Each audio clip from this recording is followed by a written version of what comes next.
The snack bags are our COVID compliant hors d'oeuvre platter, so please enjoy them. Thank you. So welcome. We are going to begin.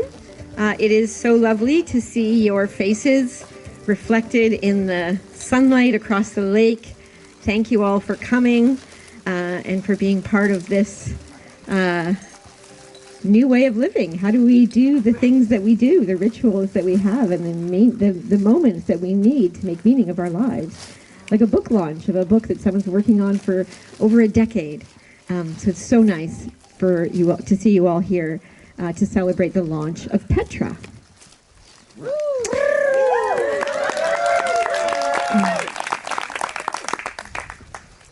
So welcome to our home. I think everyone knows this is the home of myself and my new husband Robert, and John and Brian, and ducks too numerous to mention, but they will probably make themselves part of the program in an auditory way as the evening goes on.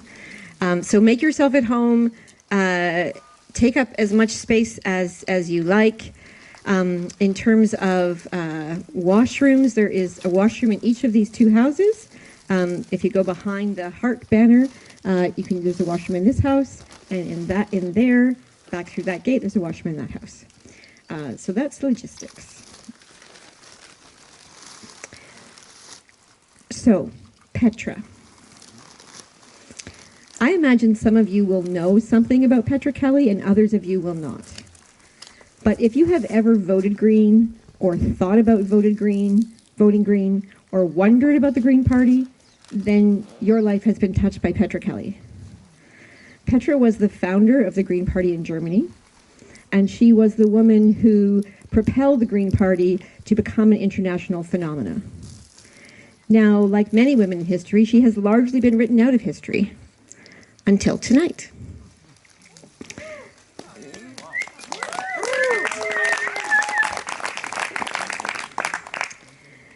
For me, as a young environmentalist, I was a young environmentalist when Petra was murdered. Spoiler alert. But not really, because Petra is an amazing woman in our collective history, and Shaena has done us the great favor of bringing her to life for us in a real way by writing a fictionalized account based on the true facts of Petra's life. So Petra was murdered in 1992. And as I was thinking about tonight and worrying about COVID, and it actually occurred to me that if Petra had not been murdered, and if she had been able to continue the trajectory she was on, which was launching this idea of green politics to a whole new level internationally, maybe we wouldn't be here today on the lawn being chased around by this little virus, that is trying to use our bodies to replicate itself. Maybe we would have been able to learn the lesson that she so wanted us to learn, to live in balance with all the non-human creatures that share this wonderful planet. But alas, she is gone, but her memory lives on and will be reinvigorated by this book and all of us that get to know her in this new way through this new story. So we're forever grateful to Shaena for that. And I have read the book twice now. I think Marnie has also read it twice. And I'm so excited for you all to get to read it. It is a fantastic read. You're going to get to hear a bit of it tonight from Shaena. We're going to, we have a whole program of entertainment for you. We're going to have some music. We're going to have some poetry from Aaron Robbins' song. And then we're going to get to hear from the author herself, as well as have a discussion and some questions. You'll have the chance to ask questions. And of course, you'll have the chance to buy books. Marnie is here with the Courtyard bookstore in this courtyard, from your courtyard to this courtyard. So that's the flow of the evening. Anything else I want to tell you? I want to tell you just a little bit about Shaena.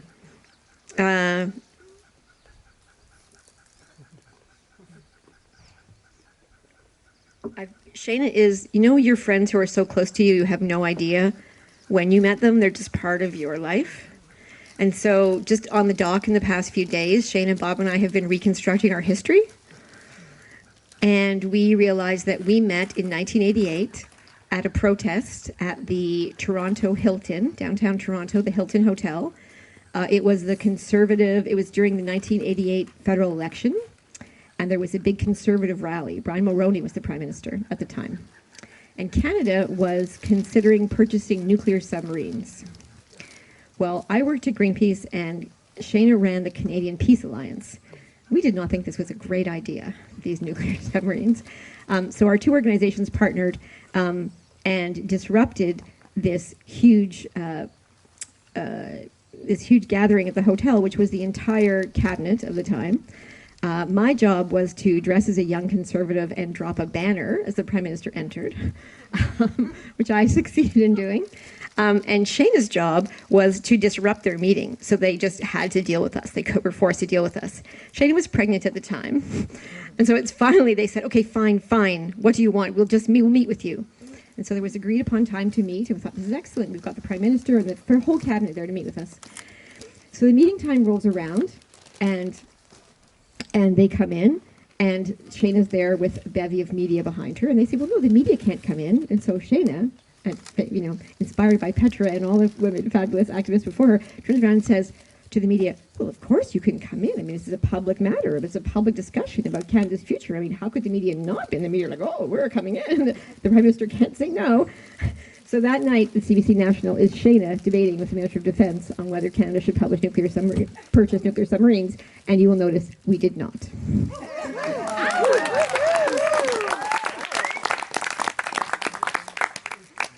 So that's a little bit about Shaena, and maybe explain some of the deeper back threads that led to this moment in this book.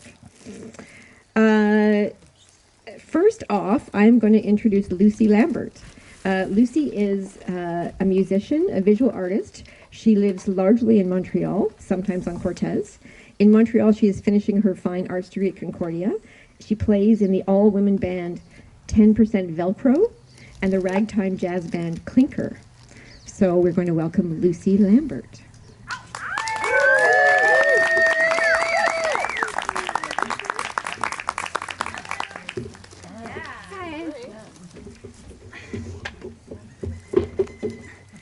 Hi everyone, thank you so much for coming.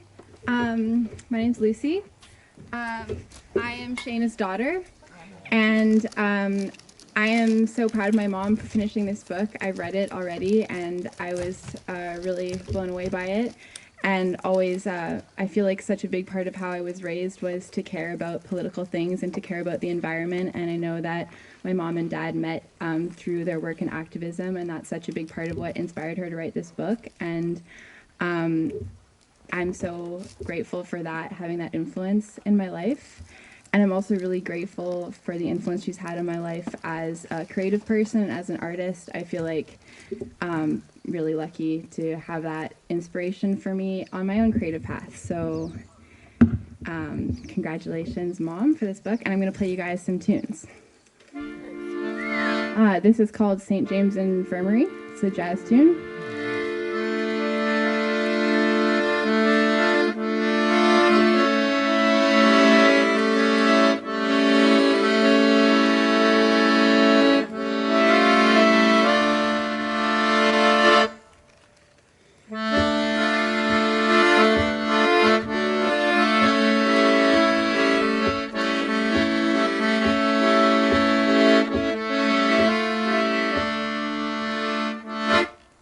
It was down by old Joe's barroom in the corner of the square.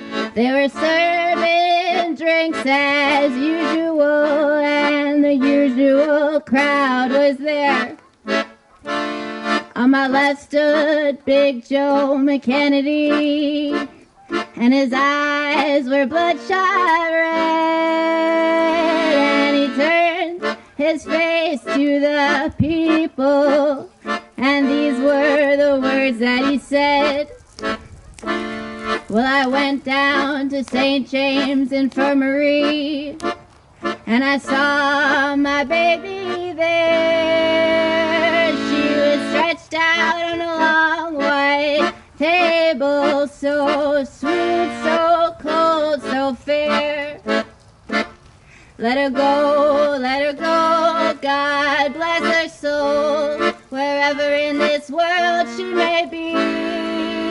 Well, you can look this whole world over, but you will never find a lady like me.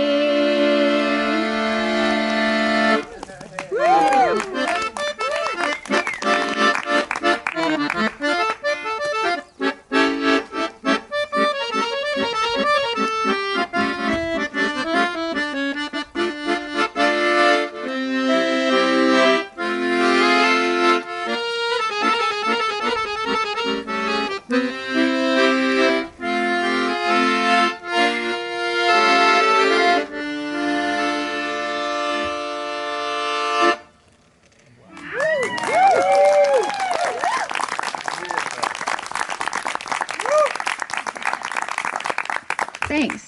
That was actually a mashup. So the second tune was Chavelo Swing.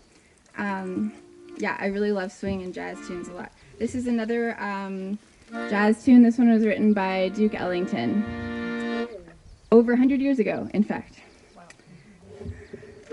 I always get that mood indigo since my baby said goodbye. And in the evening when the lights are low, I'm so lonesome I could cry, 'cause there ain't nobody who cares about me, and I'm just a soul who's blue as can be. You ain't been blue, no, no, no. I always get that mood indigo since my baby said goodbye. And in the evening when the lights are low, I'm so lonesome I could cry. When the feeling goes a-creeping down to my shoes, and you know I got them no good blues. You ain't been blue, no, no, no.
Next up we have Erin.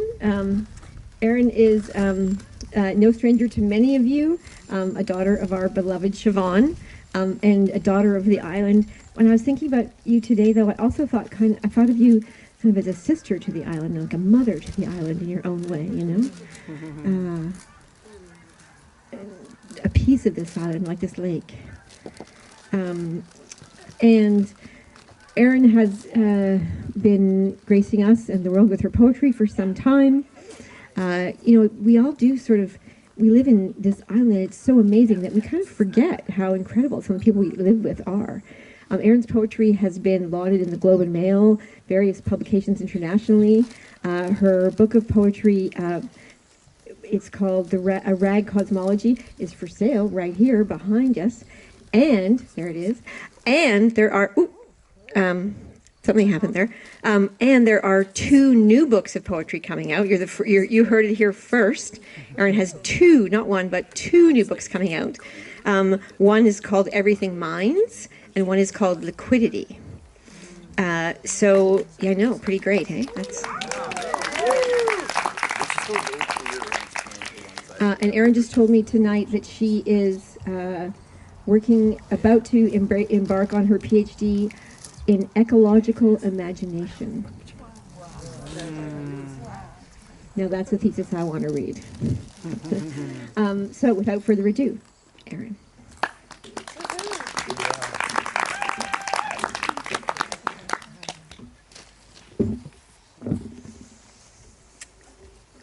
Oh my God, it's so different than Zoom, which is a really big deal. I just want to say that I've been only doing readings on Zoom, and it's a really different reality that I'm trying to get to know. But this is really amazing to see humans and to be able to feel this field between us, which is such a part of performing and being together. But really performing, it's very hard to, as I've been discovering, it's very weird to offer something when there's no field to make a circuit with. So this isn't just my favorite circuit to ever see and feel in the world. And I'm so just overjoyed to get to celebrate and be part of this launch of this book, of the just profoundly amazing Petra Kelly, who I know is also an eco-feminist. And when I was thinking about what work I would read in relation to Petra, I realized that most of my work feels really related and really indebted, and indebted to the incredible female activists who are here. In many, activism in many forms, including the very front line, including the literary, so many kinds of activism and musical, all the ways. So it's just such a special day to get to do this for Petra, for this book, and talk about ecological imagination. I mean, this is, I think, she's a visionary, Petra Kelly and Shaena Lambert, and this is part of how this imagination grows, and we're all part of that. And this book is a huge part of spreading that really far. So I feel like we're getting there somehow. This way is one of them. So Karen is in this poem. So is Noba. I don't believe we can save our civilization. I do believe it. In vibratory consequence to the sea, I fall into the dimensions of an hour. The orcas are done, Karen told me last night over dinner. An oceanic anoxic tide of unfulfolded brain sadness. Done to in space encircle the earth in loops, as lived undulations done. Bodies singing voluminous extensions into the sawn-off oceans, done breathing out the tops of their heads. Along the same path, the soul blasts at death, out the top of your head. Sphincter through which eject spumes of feral joy, or fear breaths. For nearness to be whales must be. And will continue, bleaching our wealth, our fame. At Noba's last night, in her partly built house with a feverish child, she said, time is a school. She said, you can use that. Earlier, she said, there's this thing I always forget to do, which she learned from Fawn. Earlier, she said, there's this thing I always forget to do, which is breathe in through the top of my head and exhale out my chest, arms, legs, and crown like a sunburst. Not only, but also. In no tent lives the deer.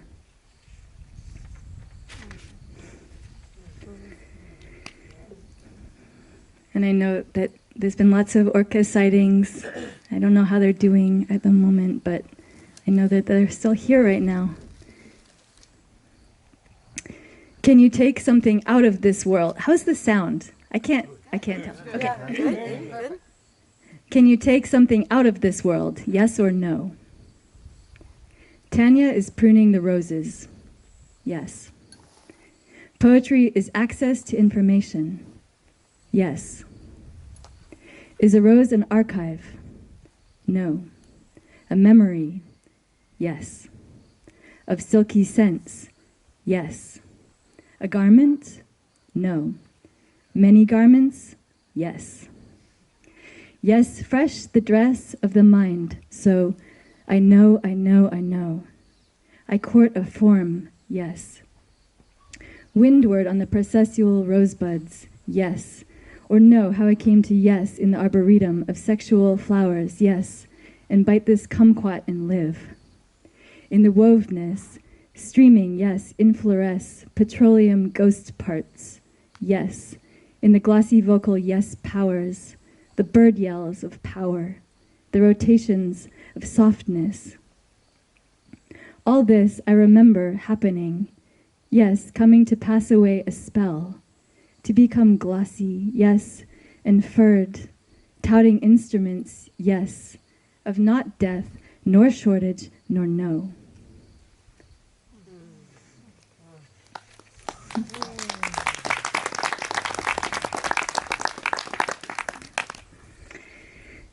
I learned something very interesting about the moon recently. I learned, probably like most people learn, that it's a dead piece of rock and it's just like broke off the earth and it's really not alive. But I was just reading and I thought suddenly I was like, that's so suspect. I don't actually believe that. I was like, this is the kind of thing that this is the kind of story we get told. So I just did some research, and there's all this new research by NASA, actually by a woman scientist at NASA, wrote this article about how there's like moonquakes constantly, and that it may not be a planet in that it circles the sun, but it's but in its body, in its formation, it's basically a planet. It has a core, it has a mantle, it has a crust. It's really as an entity, it's completely alive and very like a planet. So I wrote this for the moon. Dear non-planet, irrational, barren moon, they said you are geologically dead. And they would say that, O quaking ancient queen, who makes the seeds cream, the oceans move in me, whose calendar revolves, whose calendar of absence, whose calendar is change, who walks me home.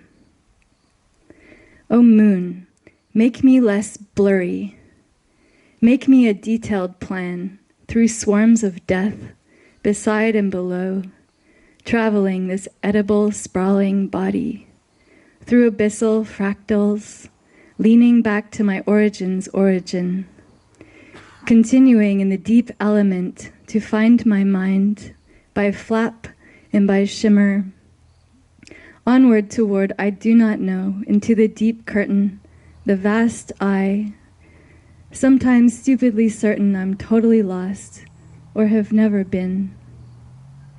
It makes me so happy just to try to describe the delicate green landings of the pine, flying in a hectic, jagged way. I would spend all my money admiring your language in moon-baked sheets, the small blue, the oily black, woed when I first saw you, and my concepts went driving slowly away into a different muscle group entirely, taking in your light, transforming it in my body, pressure, succession, heat. How to say it straight, what turns around, into a swan, a pulse, leaking all over the floor, dissolving in it. The wound gets healed. The wound gets healed. O moon.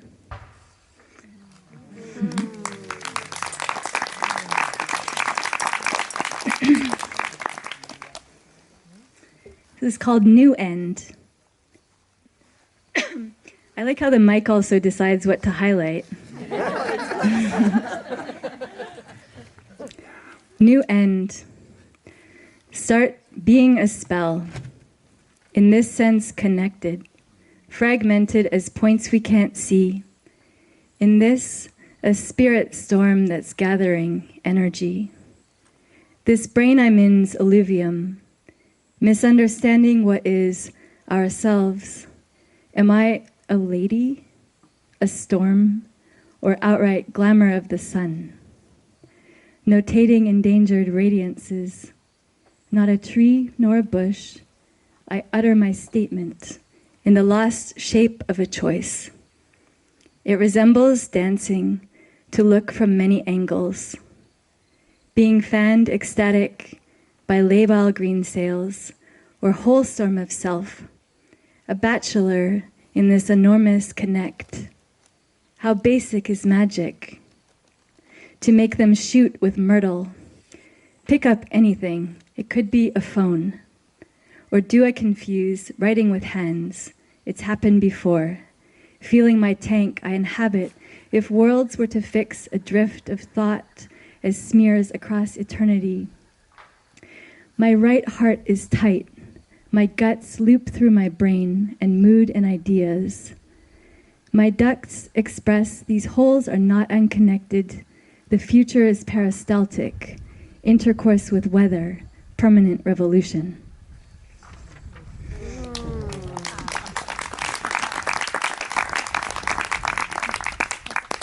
And I'm just going to finish with a prayer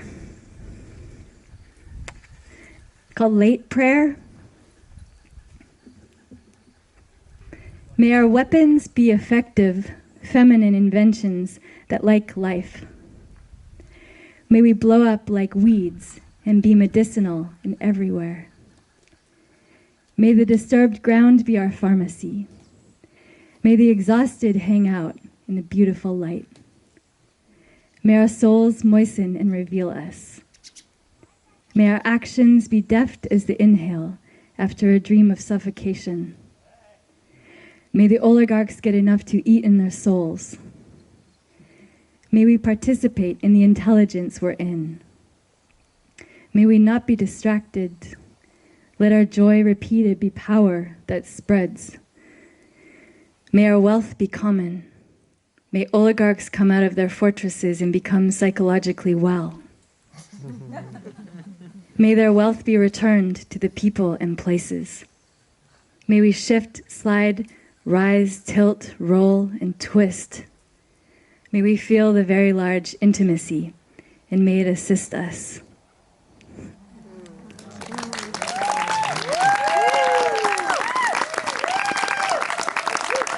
Next up, it wouldn't be an island event without Rick. We have Rick Bachner.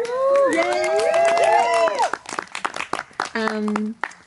Rick, we are spoiled again by our riches, having Rick in our midst, who of course is a hugely accomplished songwriter, musician, singer. But you may not know that Rick got his first guitar lesson when he was 5 years old from Pete Seeger. What? It's true. You heard it here first. And Rick was part of the Haight-Ashbury scene, which would have been... So what would Petra be doing during the Haight-Ashbury days? Are those parallel? Or Haight came a little before Petra? Yeah, she would have been probably just heading to Germany after working on Hubert Humphrey's campaign. In the United States, okay. So instead of joining Rick on Haight-Ashbury, Petra went to Germany to start the Green Party, and Rick held down the beat at Haight-Ashbury and was part of a psychedelic rock band called Mad River. Rick is also playing next weekend, this week, coming up Friday at the Gorge with his fiddle band. So that will be his next appearance after tonight.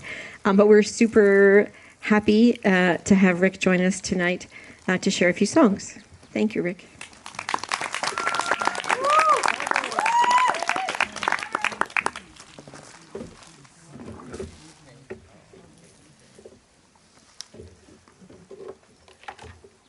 Hi.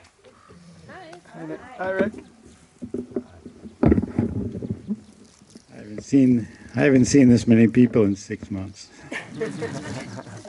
And it got all my faves here too, so hi. It's really, really sweet to see your faces here. Okay, let's see what we got here. Well, I was thinking about Petra.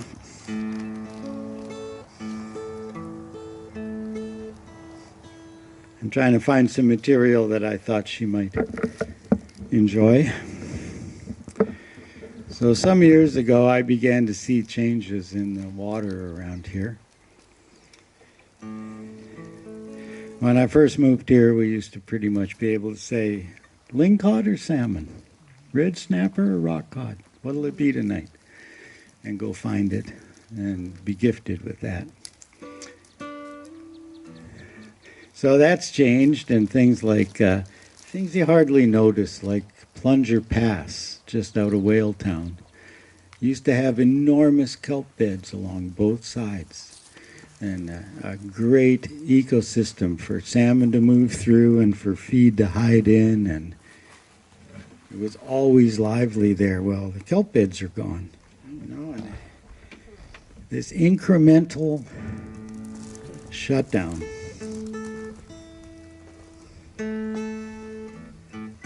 So it's too heavy to actually write a serious song about. So I decided to take the model of talking blues,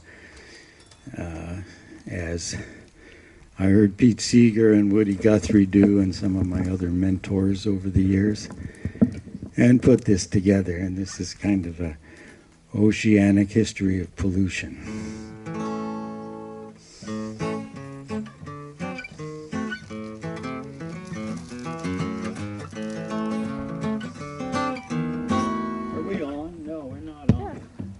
Try the switch. Technology, you know? A little overwhelming. Electrified. I got you. That's sweeter. Okay, here we go.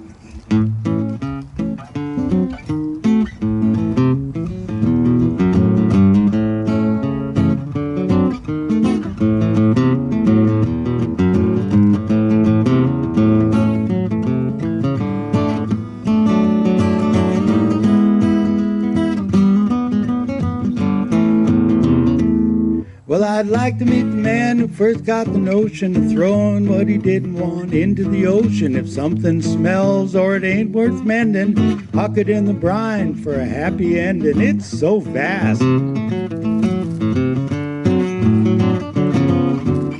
Saves a lot of digging, too. Well, the idea caught on, and before you know it, when you want to get rid of something, that's where you throw it. It leaves no traces, it doesn't show, it looks good on top, and no one knows. It just sort of disappears, sort of.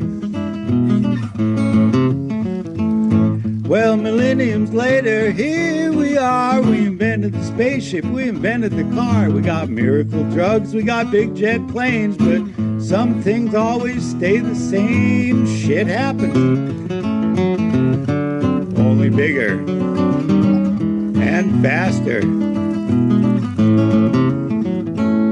We got pulp mill sewage and industrial waste. We got a chemical soup for every taste. We got reactor juices in the Exxon Valdez, and I don't believe what anyone says. We've done it now.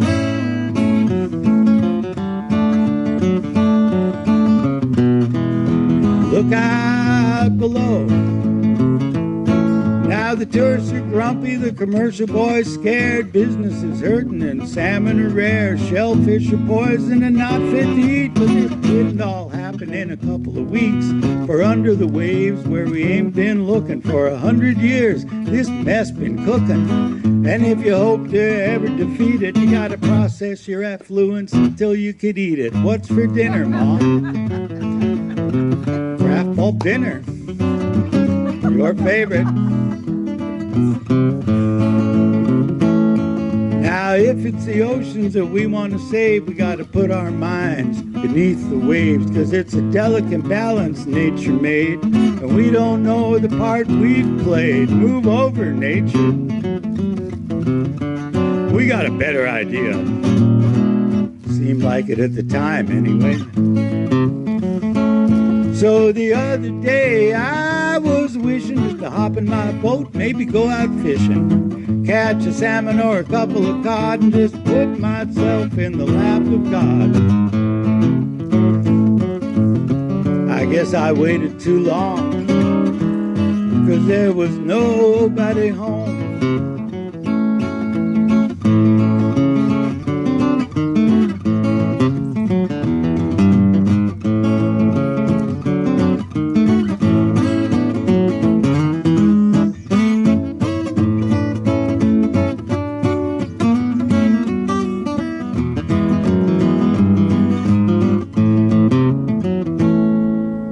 My body lies over the ocean.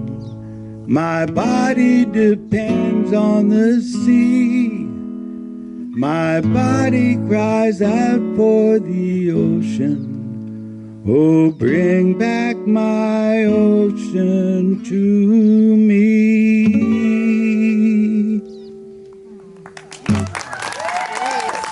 Thank you.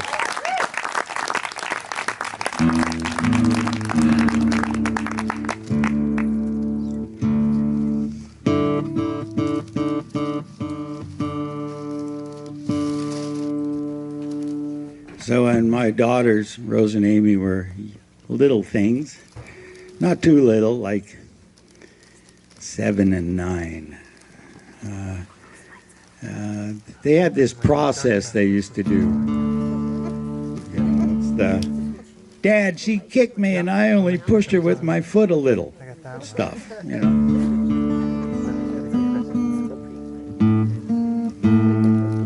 And sometimes it used to get me down.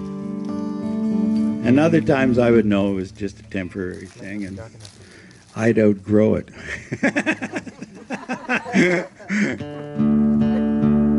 But on some days it seemed like all the problems of humanity were being played out in my living room. And so this song kind of starts at home and spreads across the landscape like a toxic fog. And for those of you who don't want to pay attention to that, I set it to a really catchy little melody, so you can just get off on the rhythm and the guitar parts and stuff and not think about it. It's okay, you know.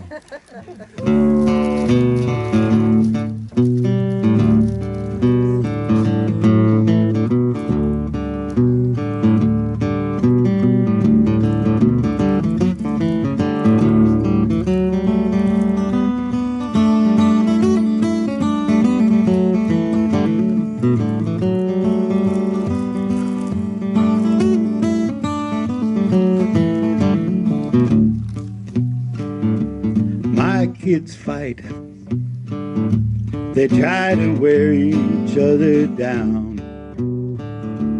They've got passion, they've got pride, they've got secrets, things to hide.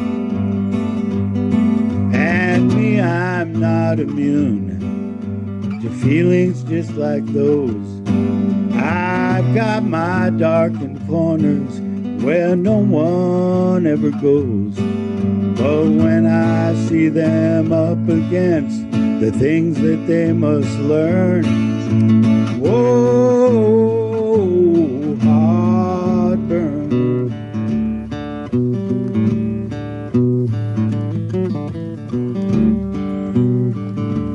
Virgin valleys up in flames, wild watersheds dead and drained.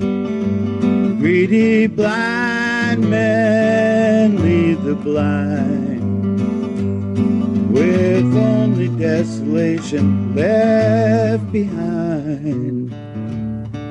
And as I see us running out of wilderness to tame, and new frontiers to conquer, or mountain tops to name, it's for the sacred wild place my heart increasing yearns. Whoa, heartburn.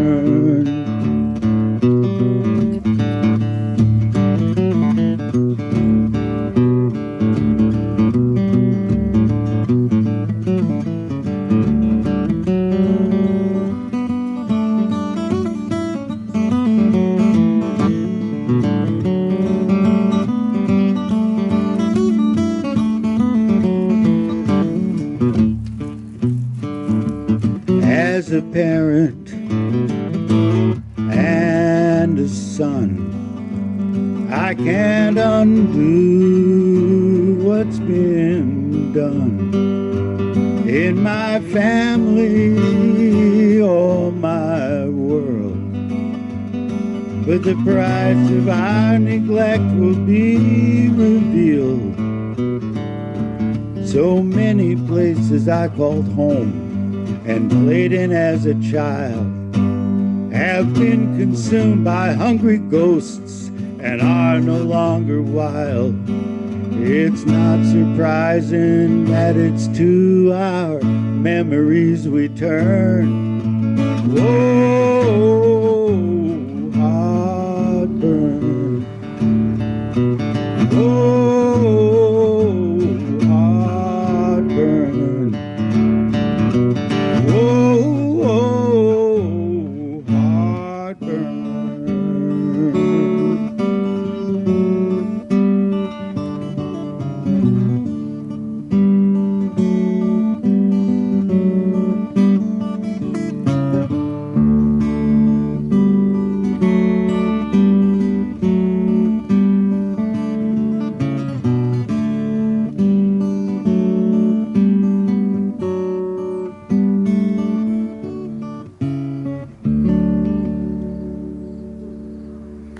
Thank you so much.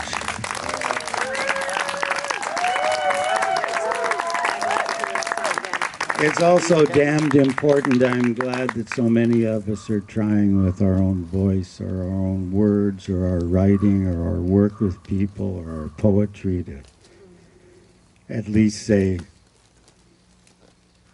we tried. We're doing our best, you know, hang in there. There's got to be something beautiful out of all of this, I think. So anyway, thank you to you all.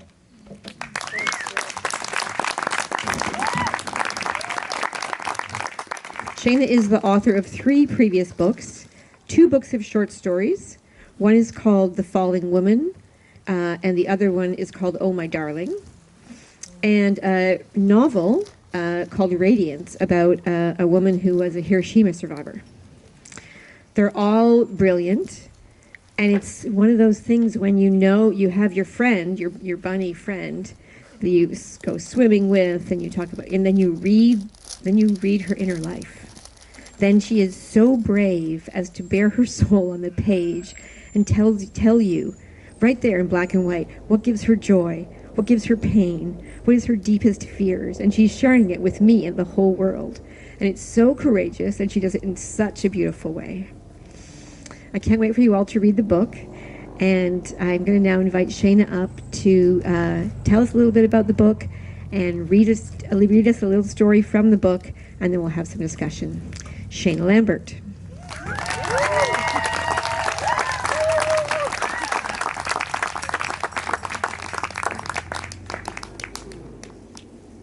We're in each other's bubble, all right?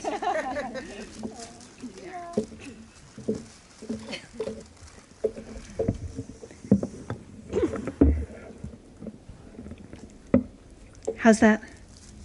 I think I see. Higher. Yeah, higher. Like that. Yeah. Like that. That's good. Good. Well, I guess I'll start with everybody who's been on stage. Like, that's so moving in so many ways. And I just feel so incredibly privileged to be with this group. And when Bob and I first moved to Cortes, part-time, it was January and it was cold. And we went to the gorge because Bob said, there's a really amazing thing that's advertised in Title Line, let's go try it out. And it was Rick. And we had never heard Rick. And we basically had our socks blown off and that was the beginning of our recognition of the incredible talent on this island. And Aaron, I love your poetry, and I feel, every time you read, I feel so moved by what you create, and by the humor, and by the beauty. And Bear, that was Lucy. That was wonderful. Thank you. Yeah. And So that was just so lovely. And then I just want to say it's so meaningful for me to be with you guys. It's an outstandingly creative island. I feel so fed by the wind and the bluff and where we live. We just live over the Saddleback and in the Schwartz's old house. So I feel so touched to see you all here and just to get to be part of this astonishing and beautiful and creative island, and to share this opening with you guys. The book is actually here on this island a week before it is anywhere else, so that's really nice. Yeah. John, Brian, Karen, and Robert, you just bring so much magic to my life and to everybody's life, and thank you for the joy that you bring. It's so lovely. Robert did this. Robert does so much. So thank you for that, and thank you for hosting us. Brian, you're amazing. John, you're amazing. I just really want to acknowledge Karen. So Karen is the most persuasive person I know. Karen has actually persuaded me to get arrested not just once, but twice on the Trans Mountain Pipeline blockades. So that takes a lot of persuasion, but she did it. And she's also, I think, the most alive person I know. And I just feel like I've been led down so many beautiful pathways because of Karen Carrington. So acknowledge your beauty. I love you. Yeah. My friend Carrie's here. Carrie Saxifrage. So Carrie is my partner in writing and Wild Walks, and I just feel like this book owes a lot to you because we walked and talked this book so many times, and it went into a lot of scary places. In fact, there was a dinner party where I went with to Carrie and Barry's house, and I said, I'm done with the book. And they kind of looked at me and they said, okay, if that's what it has to be. And I said, it's too dark, it's too hard, I can't do it anymore. And they said, okay, and we all held up our glasses and toasted the end of me trying to write this book. And then about 4 months later, it mysteriously resurrected itself and pretty much wrote itself after that. But that was part of the process. Anyway, I really thank you for everything, Carrie. And I want to acknowledge Marnie, the second most amazingly persuasive person I know. If you've ever had a book sold to you by Marnie, you know how amazing she is as a bookseller on this island, and how I just think in the dark of winter, it's just so hard if you can't go in and just say to Marnie, what book should I read? I'm looking for something slightly funny, slightly comic, not too serious, but with an underlying, and she'll go, oh, this one. So thank you, Marty, and thank you for getting so much behind Petra. It's really meant a lot to me. It's been really fun, really fun. Yeah. So I also want to acknowledge my publisher and editor, Ann Collins, from Random House and Penguin Random House, and she can't be here because she's north of Toronto, socially isolated, and holding down the helm of that huge publishing conglomerate and simultaneously playing with her grandchild. So, but I had a kind of mind morph with Anne after I finished the book, and she said she was going to take it, and she said it needs a final layer, and we kind of just did this amazing thing on the telephone where she said, what about this? And I said, what about that? And what about this? And what about that? And we just kind of, it was just amazing. So yeah, I'm so thankful to her and for her getting behind the book the way she has, and to the whole Random House team. And lastly, but not leastly, I would like to deeply acknowledge my gratitude to Bob, my partner. So yeah. So Bob actually went to Germany when he was a young activist, and he went into the Green Caucus, and he met Petra Kelly, and he interviewed a lot of the Green people who made their way into this book, the activists. And he gave me the tapes, which I listened to, and they were fascinating. And I was, of course, in love with Bob, and just in love with this idea of him as a younger person before I had actually, an incarnation of you before I had met you. And anyway, he told me about how in the caucus, they let everybody into the caucus. They called themselves the anti-party party, and they just once they were elected, they just let everybody in. And it was just a complete, free-for-all, and they were all yelling at Petra Kelly, and they're going, Petra, sit down, Petra, you're ridiculous, Petra, Petra. And Bob didn't know any German, but he recognized the name Petra, sit down, right? They're just like, sit down, Yeah. So I feel personally indebted by the activism that we've shared, but more than that, I feel really upheld by Bob in my life. I feel upheld as a person, but I also feel that Bob works ceaselessly for a better world and really makes me have hope. I have hope because of you, you know? And that's not an easy thing to do in this world, but you just keep working for making the world better. And I know you got it from your parents, and I love you for it. So, yeah. That's my Bobby. So, yeah. So I'm going to read to you, it's about a 15-minute piece from my book. So we're starting in on page 57. And so I'm going to read to you, and then Karen is going to come up on stage after I've done the reading, and she's going to do an interview. So think about questions that you might have as I'm reading, because you get a chance to ask them, okay? So I'm starting in on page 57. So we've already met Petra Kelly, and she's in the beginning of her affair with a NATO general who has left NATO to come over and join the Greens and become her lover and consort. So they've really stunned the world with this switcheroo. And my story is told by Manfred Schwartz, who is her ex-lover, but he still has hopes. And it's a love triangle, basically, between Manfred and Petra and Emil Gerhardt, the NATO general. And I mean, as people have mentioned, Petra was the co-founder of the German Green Party, which was the first and sort of most explosively successful Green Party in the world, and really changed the face of European and world politics. But she was also the leader in the fight against the nuclear missiles, which, you know, Bob and I and so many of you were really involved in the 80s. And it's easy that we can sometimes forget in our own age of climate anxiety how recently we passed through this other age of nuclear terror. So that's what we're getting into at the beginning here. And this chapter is called The Love Bomb. The atomic clock ticked 10 seconds closer to midnight. The Pentagon kept talking about limited nuclear war, with Europe as the battlefield. We were the sacrifice, the nexus point of what, in seconds, would combust into total nuclear annihilation. The mass protests, gigantic from the beginning, swelled, each one louder than the one before.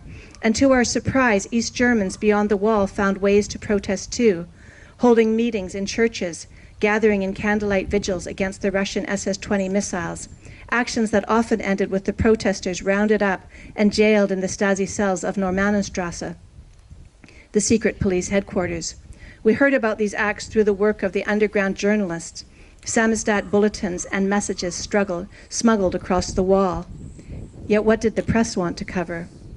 A farewell to arms, one headline read, a profile of Emil, mentioning his close working relationship with Petra and the Greens. The king and queen of German protest, another piece read. Petra showed me that headline and laughed out loud. The press are nothing if not reductive, she said, king and queen. The words conjured up a Renaissance tapestry, complete with a bugler and a horse tossing its head, a dog scampering to avoid high-strutting hooves. Still, I could tell she was gratified to be linked with the debonair general. Time during this period could be measured by the general's visit to the farmhouse and the number of nights I was forced to sleep with a pillow over my head, blocking the bedroom sounds. This is Manfred talking. The number of times his bag of neat toiletries got knocked from the puce-colored windowsill, or the many mornings in which, emerging from Petra's bedroom in a sweater and trousers permanently pressed, having completed his push-ups and knee bends, he entered the kitchen and seemed to want badly to order me to do the dishes. The mess and chaos of our farmhouse tried him sorely. But time would be far better measured by what took up most of our days, preparing for the federal election, electioneering on street corners, tramping from building to building, door knocking with our pamphlets. Time was spent arguing with and wheedling concessions from the Hamburg Red-Green faction, which tried to torpedo Petra's focus on nonviolence and feminism in favor of a program that would involve trade unions and the working class. They smoked massive numbers of cigarettes. She and I joked you could tell who belonged to the dogmatic left by the number of smoke they generated. And they were a thorn in Petra's side. Even drawing up a new pamphlet required negotiations deep into the night. Reason with them, she appealed to me. They're your brothers in arms. She meant from my days in West Germany a decade before, living in a squat, reading Marcuse and Adorno, wearing a Mao jacket stained heavily beneath the armpits. They don't want a green world, she said. They want a Marxist paradise. They'd cut down every tree to get it. But Petra didn't need my help anymore, not like she had at the nuclear protests at Ville. She was by far the best known of the Greens, and the press usually wanted to speak to her. When asked about the potential for a red-green split, she came out with a stunner. We're neither left nor right. We're out in front, she said. The press loved this, and it appeared everywhere. The next day I scolded her. It's like what the pigs say in Animal Farm, I said. 4 legs good, two legs bad. It's that simplistic. Never mind, she laughed at me. It's saving our bacon. I had to laugh too. I remember one meeting with a cadre of the Red Greens where she listened to their reams of multisyllabic theory and then rejoined fiercely, "You're tethered yourself to a rampant growth paradigm. Your socialism is just as damaging to the earth as capitalism." I tended to agree with the Red Greens, but I was moved by her courage going into that room full of big dogs, all of them men. I had to leave to find a phone and okay, yet another print run of T-shirts. A half hour later, she found me. "Well," I asked. "The wording will be what we want it." I gave her a hug, kissed her forehead. "What? Has something happened?" She looked worried that words of love were about to pour from me, but I shook my head. I was actually a bit shook up. "I just realized," I said, "that we're going to stop the missiles." "Oh, and what made you realize that?" "You," I said. "Oh, give it up," she said. But she laughed lightly, and I could tell she was pleased. I was jealous, of course, that goes without saying. Scorching sensations moved in me like dark, lively snakes. They pressed against my chest, making me want to hate the general, even as I admired him for the personal risks he had taken coming over to us. And what rights did I have, I asked myself, hearing them in her bedroom at night? None.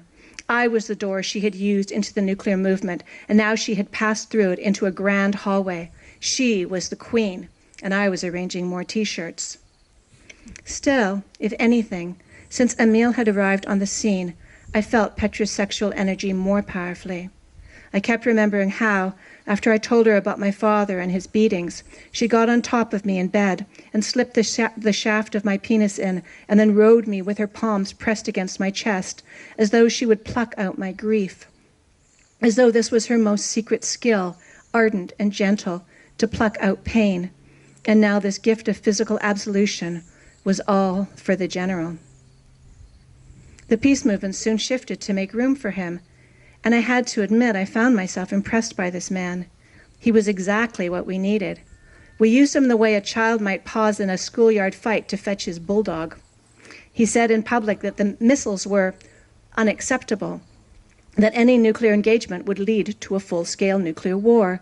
Even his tendency to break into a kind of automatic gray speak, full of abbreviations and acronyms, ICBMs, MERV, dual track, not to mention the Accords, SALT 1, SALT 2. Help me, I wanted to cry out when he started to speak. But even this worked. Long words from an ex-general were exactly what we needed to capture middle ground voters. And every now and then, something rather magical would happen, and he'd say something truly quotable. "We're searching for a new way to be German." That was one. But what did he mean? The press crowded in, and he instantly became less articulate, while Petra erupted in a barrage of meaning. "We'll do politics differently. We'll move beyond politics. We'll think for the earth." But this was not what Emile had meant. I could see it on his face. He meant he wanted to erase the old Germany with its wounds. And I felt for him, because we all wanted this, though we were of different generations with different experiences of that past. Hatred, admiration. I liked his self-deprecating smile, his way of pausing before speaking, staring at his manicured fingers for a moment too long, as though listening for a cue from deep within. He came from the previous generation with its massive sins, yet he'd been able to shake them off, to take a stand against the next wave of insane, governmentally planned mass killings. Our generation, with our quote-unquote luckiness of being born too late, could be morally pure and condemnatory. But this man had lived through the Nazi era, had been picked up in the great jaws of that eternally justifying, yet totally lawless society. And here he was now, saying, no.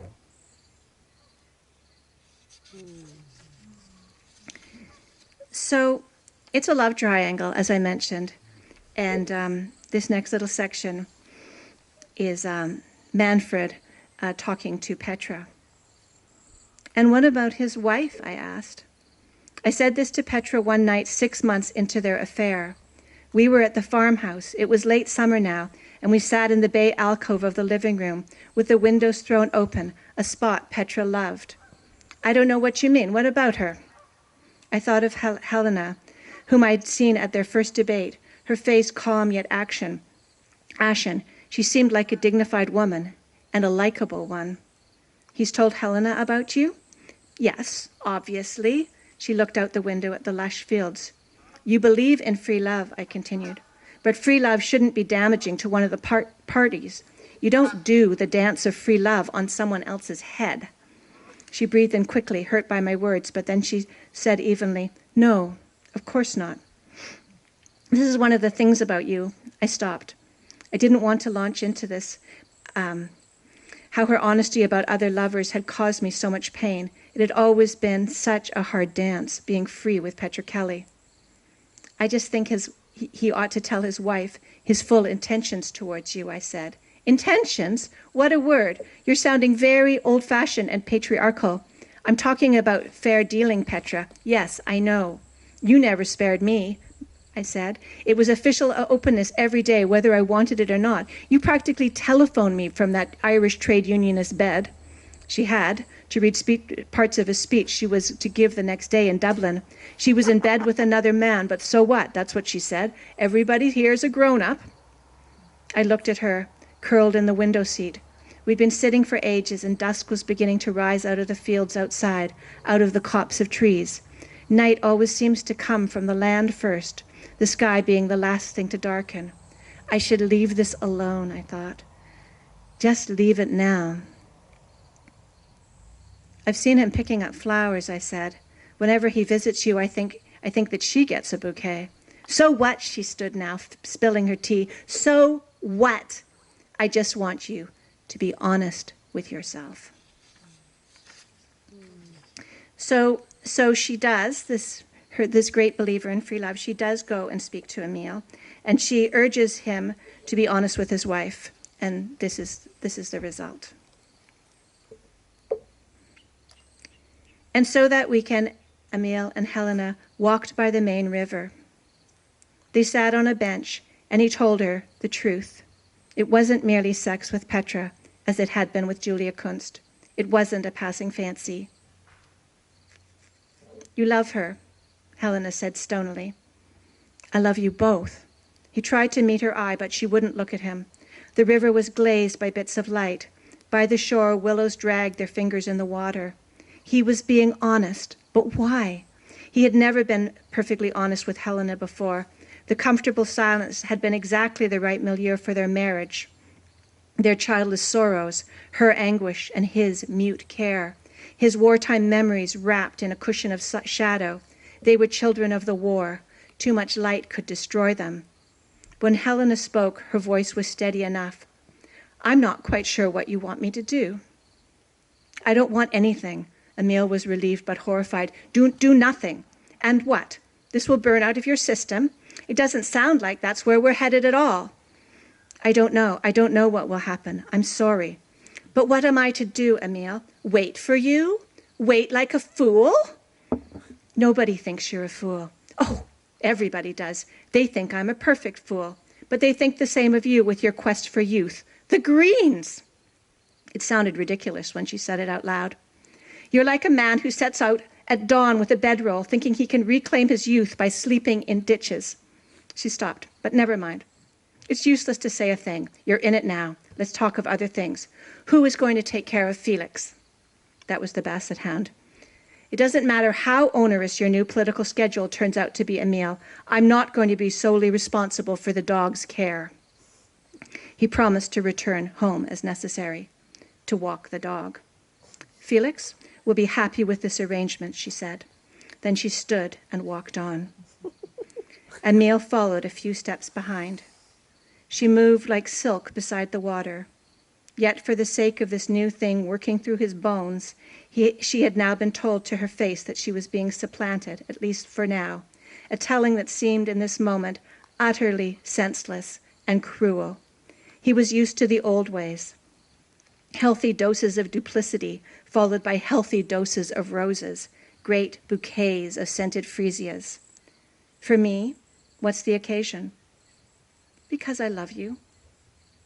A pattern they both understood, which, roughly translated, meant, let me make up for what you don't know about by giving you a gift I don't explain. Thank you.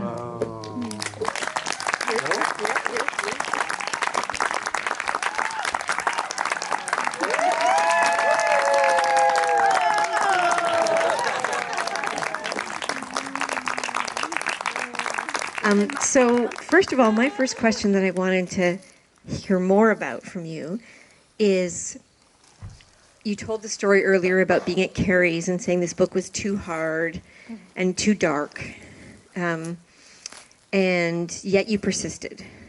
And so you are a professional writer. This is what you do. So I know that this has been so many years of labor and love from you. So why? So why Petra? What was so compelling about Petra? Why Petra? Why now? Well, I guess it would be to start with why Petra, why then, because it was so long ago that I started, and then just sort of, so I'll start with that. So the seed of the book came because I met Petra Kelly. She came to Vancouver in 1986, and I was coordinating a Vancouver-based peace festival. So we flew her into the Orpheum and she spoke. And there was a big controversy swirling around about her because everyone thought she might denounce the End the Arms Race Coalition on stage because there was a lot of communists in the End the Arms Race Coalition. But she didn't. And also people thought that she might speak in favor of the freedom for the East German peace dissidents who were being jailed. And she did. But not only did she do that, but she spoke, she really spoke truth to Canada's treatment of Indigenous people. And she just wove all these issues together, you know? And I was a young peace activist, and I had been really told to toe the line and to work on coalition politics, which usually meant really narrowing your focus all the time.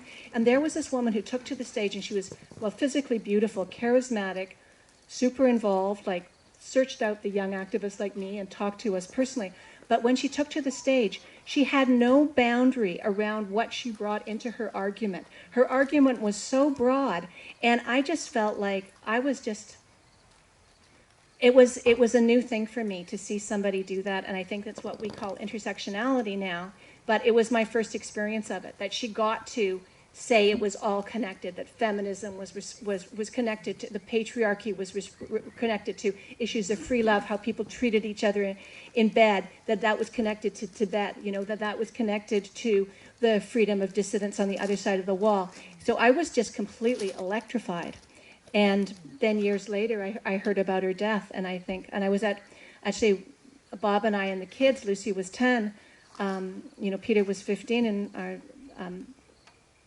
almost daughter Colette was with us too, and we went to Checkpoint Charlie, and I saw her picture, and it was the same picture she'd sent to us in Vancouver, and she was leaning. All the other people we'd had to this peace festival had sent really serious pictures, and there she was in her leather jacket leaning against a tree, and I just thought, oh my God. And it just fell, you can feel it, like a little seed that falls into your head, and you just go, I'm going to write about this somehow or other. And then it took years to find the right form, but that's how it started. Ah, and I know recently you and I have been talking about Petra Kelly and saying that she ran a certain energy at a high octave, sort of like Greta. Yeah. Or like AOC. Like AOC, yeah. That she's she was a flame bearer. I mean, that was what, I think that's what you said to me at one point, or one of my feminist friends said she's a flame bearer, and I just love those words. And I think that's what she was in her time. She was one of the flame bearers. I mean, and she could, and yeah, now we see that same kind of energy, a little different because the characters are different, but you see it in Alexandria Ocasio-Cortez, and you see it in Greta Thunberg, and I think that you see it. What you said, those words really made me tingle when you said it's the fierce feminine that we need now, and that was her leadership. So yeah. And Petra was a real person. You met her, and yet this is a fictionalized account. So how do you navigate that terrain? I know you met some of her colleagues, and some of them have read the book and have opinions about what you wrote and how they feel about it. So how do you navigate that fine barrier between fact and fiction? It's a really tricky thing to navigate, and I think that was one of the reasons that I stopped writing it, was because I felt I was in such ethically dangerous territory to be fictionalizing real people. And I thought, I had fantasies that they might come and kill me. I was really scared, and I felt like, how dare I? You know, that who do you think you are as a writer that you always have that Alice Munro talks about. But then I had this, in spades about writing these real people. So, but what I did was when I left the book, I left it because I felt so frightened about what I was doing. What was I doing? And why did I do this? Like, what, you sort of wonder, like, what on earth are you even up to? Like, when you get into an artistic pursuit that takes you down and lower and deeper, and then what am I doing? Like, some of these people are still alive, and I'm making them up at the same time. What are they going to think?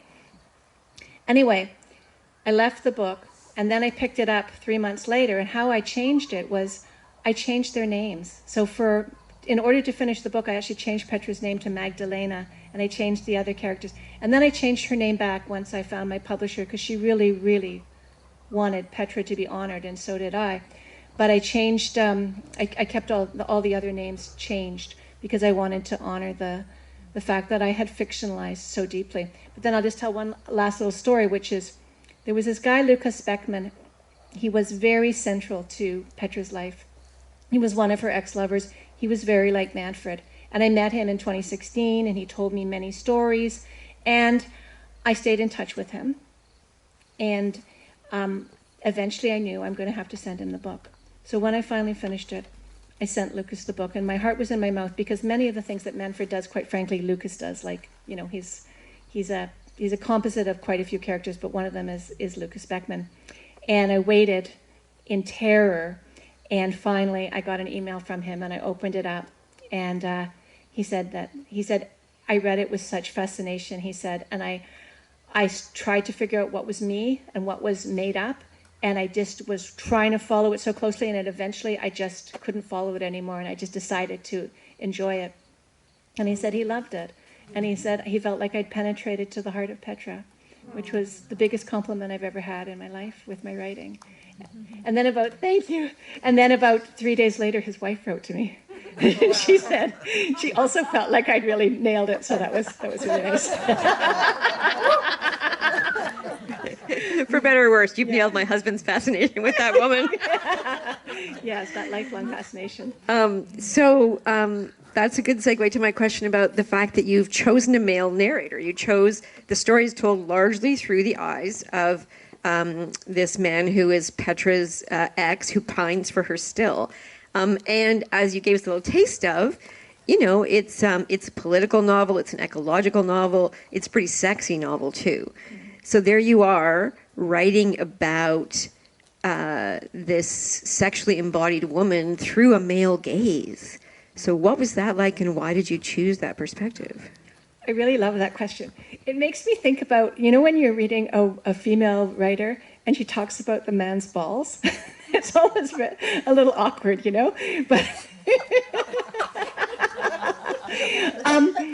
But No, I don't know. I don't think I know. No, we don't know. Say more. Say more. I always have a little bit of a double take when I read that. But why did I choose Manfred? Manfred kind of chose me. I just ended up realizing I couldn't write the book straight up. And I'll tell you something, I actually was originally going to publish this book with HarperCollins, and the male publisher I had said, I don't want the book the way that you've written it with Manfred siphoning Petra. And he didn't take it, and then I was bereft. And I was up on Cortes, actually, and I went to one of Joy's amazing dance classes, and I came out and I contacted my agent, and she sent it to Anne, and Anne at Random House loved it, and she loved the fact that it was told from Manfred's point of view. And I really think we need Manfred. I think we need this other story.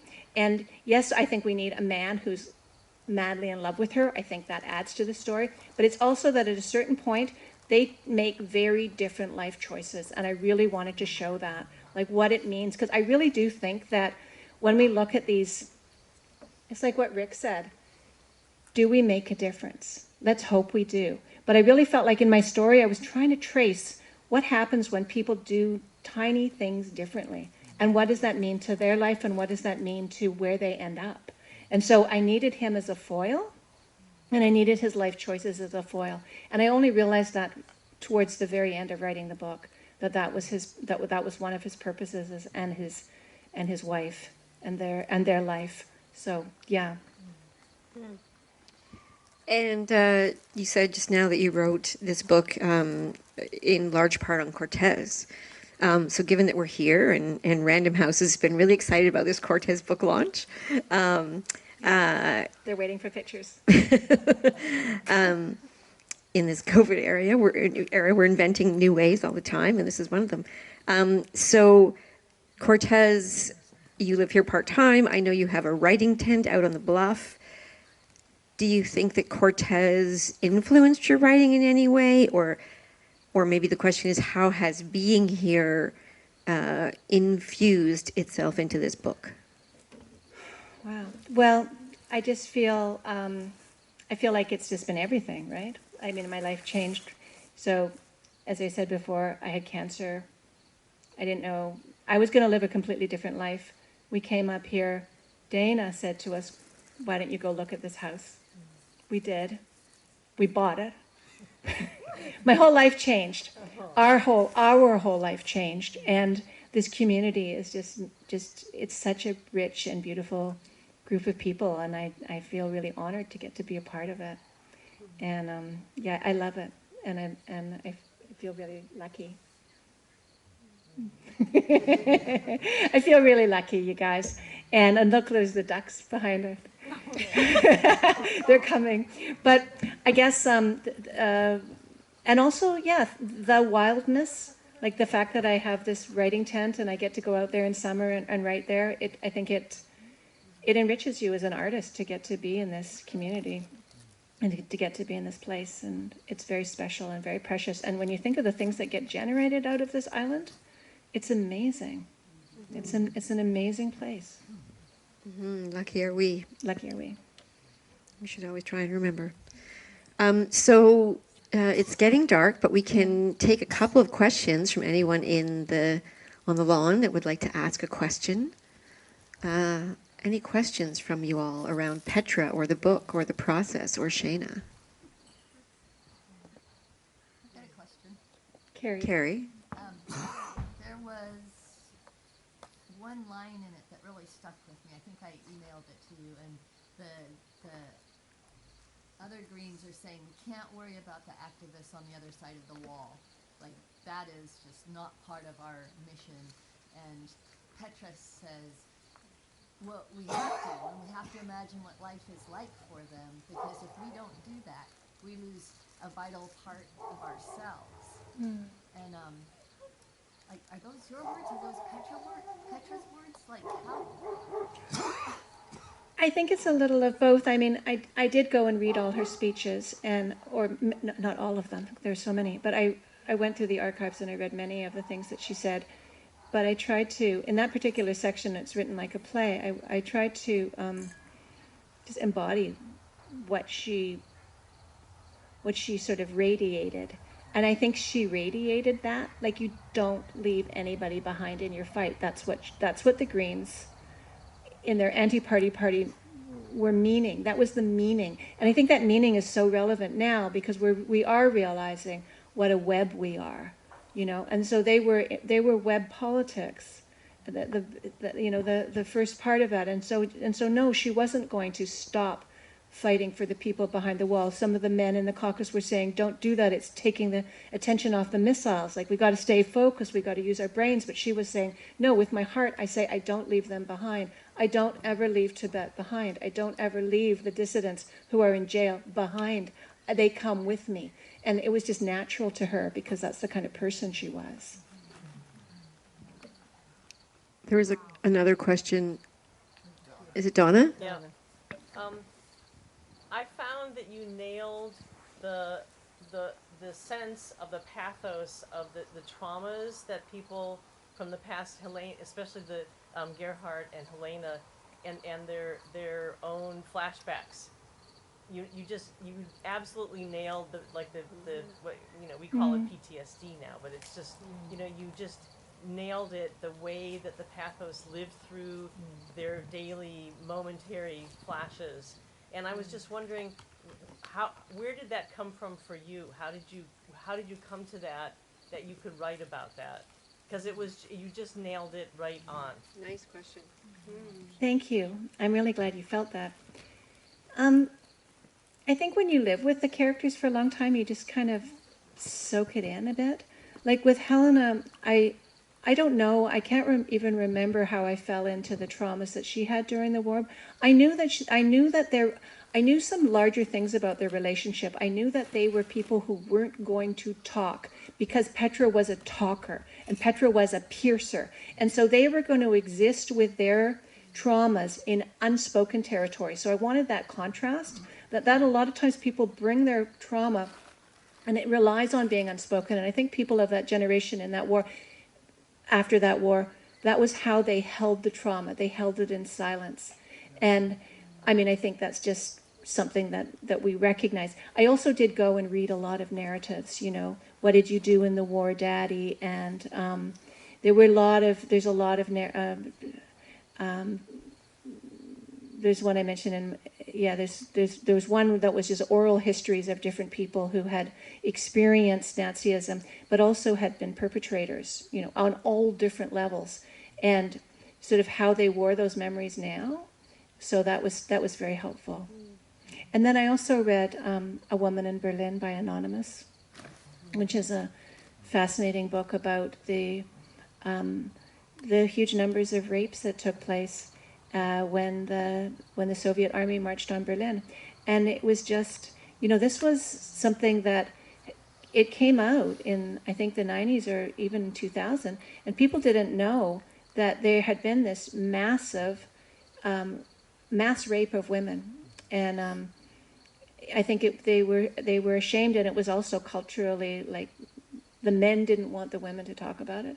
So that was a big change and so I think I realized somewhere along the line that Helena had been raped and that she would carry it like that with great dignity but great suffering and fragility in her character.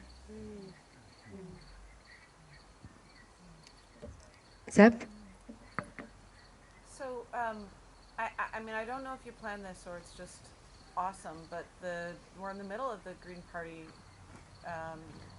nomination race right now, and the election for whoever will replace Elizabeth May happens in the beginning of October. So if your book is being released right now, it's incredible timing, and I'm just wondering if that was on purpose, and if you plan to use this next month to raise awareness about that nomination race, because I'm a little bit struggling. There's so many powerful women running. I mean, there's a lot of powerful people running, but there's a number of incredibly, well-spoken, powerful women. And, on the top of my list is Dr. Courtney Howard, is this incredible doctor from the Yukon who I've known for many years, who's doing her platform's brilliant.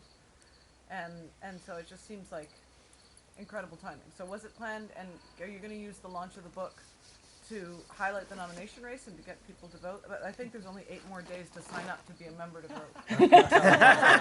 8 more days, no problem. Press release tonight. Well, Karen's been really helping me to figure out ways to connect with people who, who can help with the book, or or how that book can help them. So she's been my buddy on that. Yeah, so I would say this is a good sort of segue over to you. So this book launch is really interesting because, Marnie's here, and I hope that you all will leave with a book. But it's not that it's not that Shaena wants your $35 to buy a book. It's that every book that gets 24. It's a bargain. Buy 2. It's that every book that gets bought right now. We're still in the pre-sale time, and everything is a numbers game now. So every book that's bought now shows all the publishers around the world, shows all the agents around the world, shows film directors, film agents. Oh, look, this book is catching people's eye. So this is activism. To buy this book is to signal to the trend watchers that this is a book that needs to be published in Germany, in Japan, all around the world. Thank you, Karen. That's really true, right? I learned this from you. And so, how can you help get this story of this incredible woman and her values out to the world at this time that needs it so badly? Is there a book club that you're part of, and can you buy 10 for your book club? Can you think about going to the Green Party local in your riding and asking them if they would like to discuss this as a book at the Green Party local? How can you help tell the story of Petra? Shaena has done the art and the mystery and the sex and the beauty, and now we can lean in and really be the voices that magnify that. So that is my call to all of you.